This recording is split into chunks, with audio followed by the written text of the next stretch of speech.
Hello, magandang umaga sa inyong lahat. Nandito naman po ang inyong kaibigan na si Mr. Jovenal Narcisse.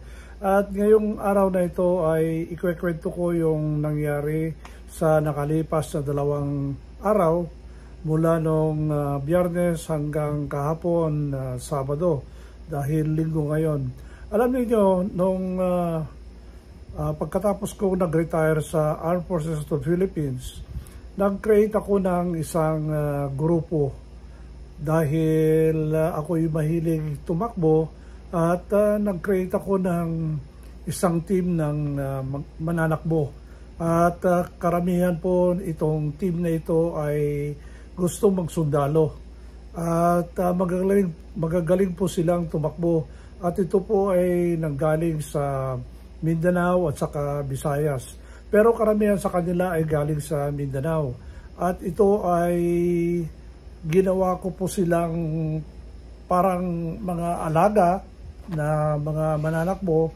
Pero ang nangyari sa kanila ay halos lahat sila ay pinasok ko at sila ay naging sundalo.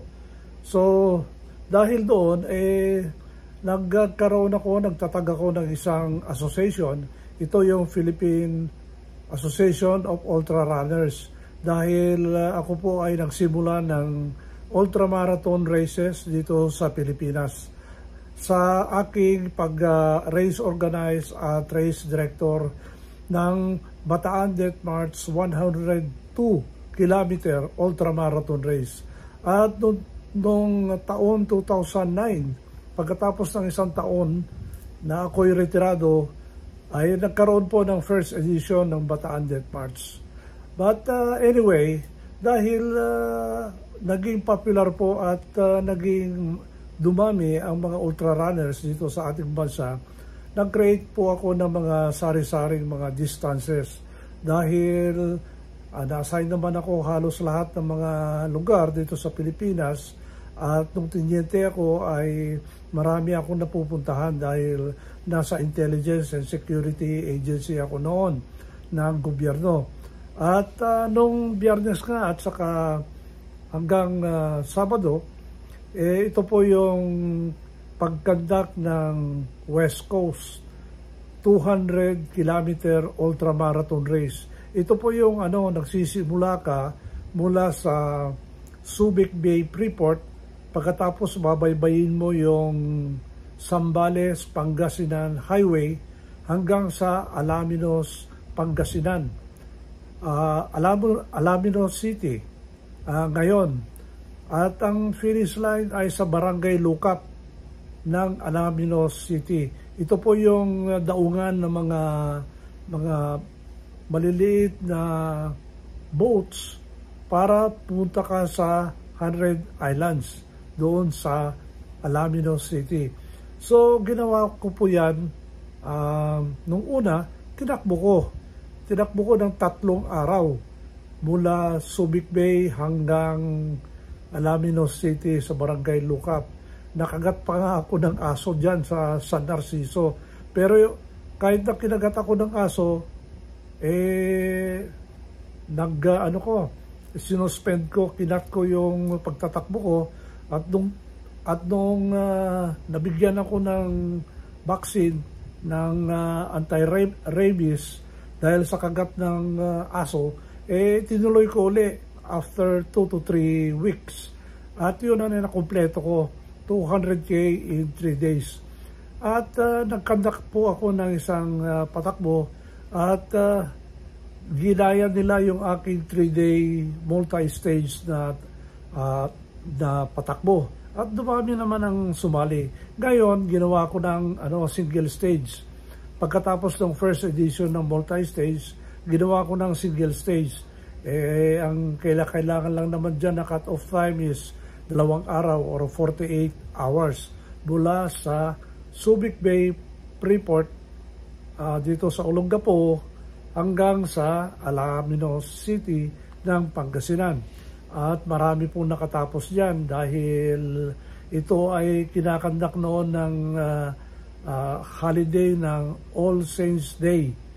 Yung All Saints Day at saka All Souls Day. November 1 hanggang 2. So mag-i-start ng early morning ng October 30, pagkatapos patatapos ng November 2. So ganun po nangyayari.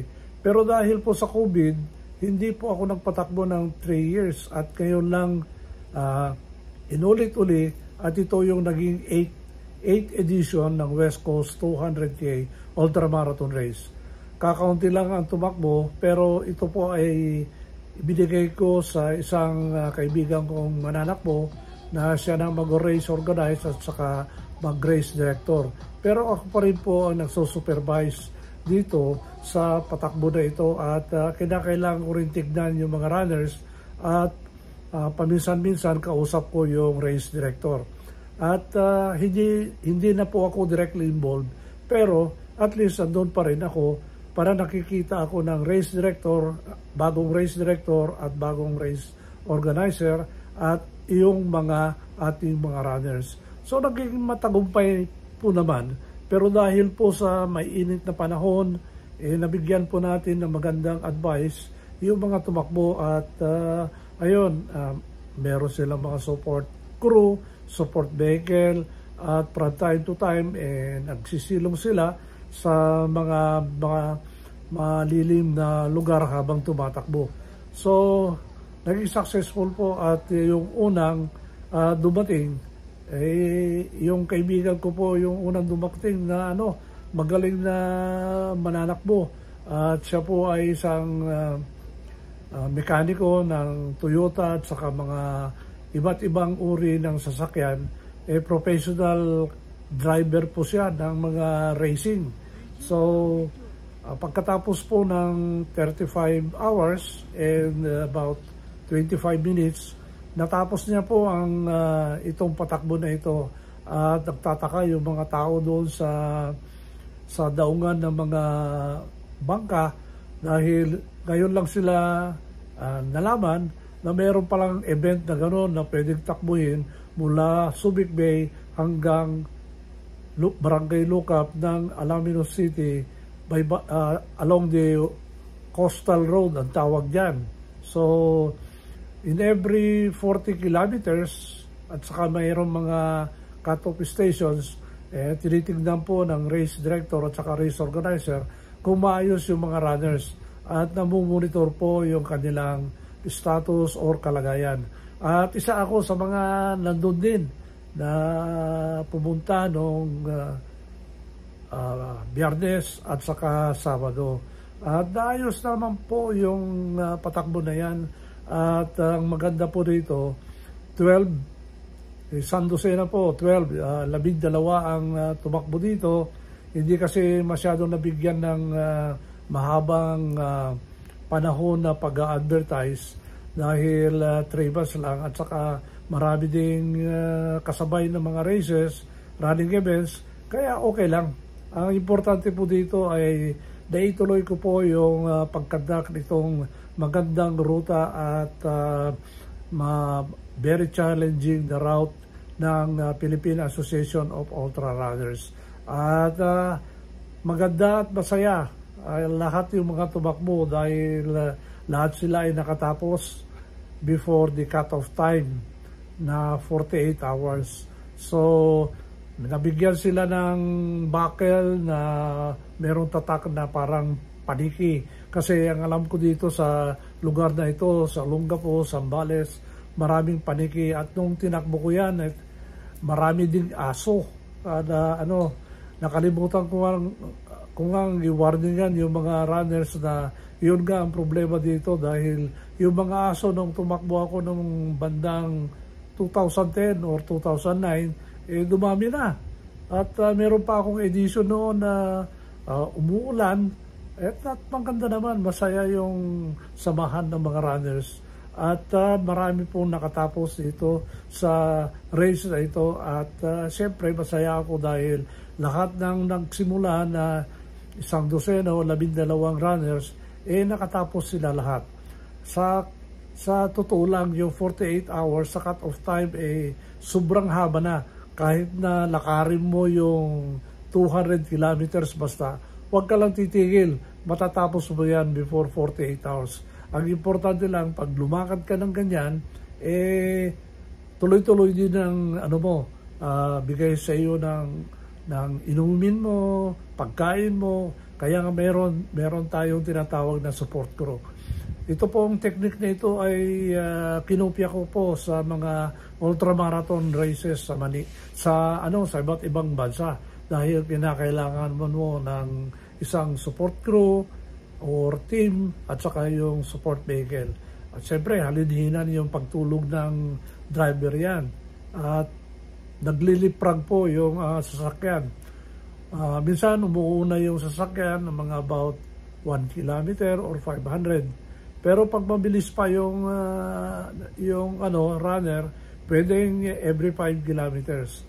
Ang technique po ng mga ganitong ultramarathon races, sa simula pa lang huwag kang masigasig. Dapat slow ka lang, dapat hiking ka lang, lumakad ka lang ng mahaba para magkaroon ka ng warm-up, lalong-lalo na sa tingkad ng araw at saka tingkad ng init. Dapat yung first 10 kilometers or 20 kilometers, pwede mong tuloy-tuloy na brisk walking yan. So, ganoon. And then, sa gabi, pwede ka nang tumakbo dahil medyo malamig-lamig ang panahon. Pero ngayon po, kahit na gabi, mainit talaga. Yun ang kwento ng mga nagtapos ng mga runners.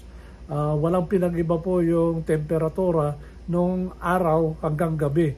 Pero, of course, medyo exaggerated yon kasi sa gabi, at least bumababa yan ang temperatura. Pero yung katawan ay umiinit pa rin dahil tumatakbo ka.